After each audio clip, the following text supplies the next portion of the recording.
সাবেক রাষ্ট্রপতি অবসরপ্রাপ্ত লেফটেন্যান্ট জেনারেল এইচ.এম. এরশাদের বোনের ছেলে কর্নেল কুদরতি ইলাহি রহমান শফিকও নিহত হয়েছেন পিলখানার হত্যাযজ্ঞে। জাতীয় সংসদের শোক প্রস্তাবের উপর আলোচনায় অংশ নিয়ে এরশাদের ভাই পর্যটন মন্ত্রী জি.এম. কাদের সকল শহীদের আত্মার মাগফিরাত কামনা করে কর্নেল ইলাহির বর্ণাঢ্য ক্যারিয়ারের কথা তুলে ধরেন। বলেন, এমন মেধাবী অফিসারদের যারা হত্যা করেছে সে যেই হোক দৃষ্টান্তমূলক শাস্তি দেওয়া হবে। রিজভী নওয়াজের রিপোর্ট। ধন্যবাদ মাননীয় সদস্য, মাননীয় মন্ত্রী গোলাম মোহাম্মদ কাদের। মাননীয় স্পিকার, আপনাকে ধন্যবাদ। বাংলাদেশ সেনাবাহিনীর উচ্চ পর্যায়ের প্রশিক্ষণপ্রাপ্ত ও অতি উচ্চমানের শতাধিক অফিসার, যাদের প্রায় সকলেই দক্ষ ও সৎ বলে পরিচিত, তাদের নির্মূল করা হয়েছে।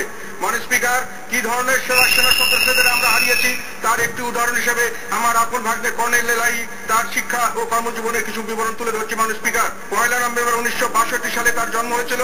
এসএসসিতে 1938 সালে ঝিনাইদহ ক্যাডেট কলেজে স্টার মার্ক সহ 4টি বিষয়ে লেটার পেয়ে পাশ করেছে। এইচএসসি 1980 সালে ঢাকা কলেজ থেকে প্রথম বিভাগে পাশ করেছে। 1983 সালে আর্মিতে কমিশন লাভ করেছে।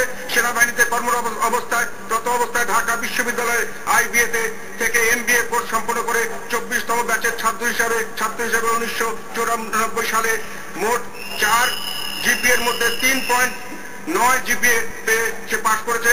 আর্মিতে তার পেশাগত প্রশিক্ষণ, আর্মিতে পিএসসি করেছে, স্কুল অফ ইনফ্যান্ট্রি অ্যান্ড ট্যাকটিক্সে সে পাশ করেছে। তারপরে মালয়েশিয়া আর্মি স্টাফ কলেজ থেকে পাশ করেছে, এনডিসি সম্পন্ন করেছে। কর্নেল ইলাহির মতো নিহত সেনা অফিসারদের সকলেই ছিলেন মেধাবী এবং উৎকর্ষে অনন্য।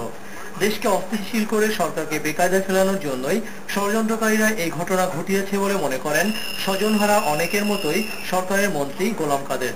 এই বড় ধরনের ষড়যন্ত্র ও দুষ্কর্ম যারা করলো তারা কেমন করে এত নিশ্চিত হতে পারলো মাননীয় স্পিকার তারা এটা করে পার পেয়ে যাবে? মাননীয় স্পিকার, তারা ভুল করেছে।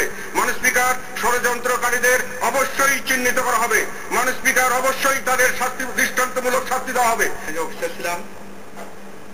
Rizvi Nawaz, channel I, Dhaka.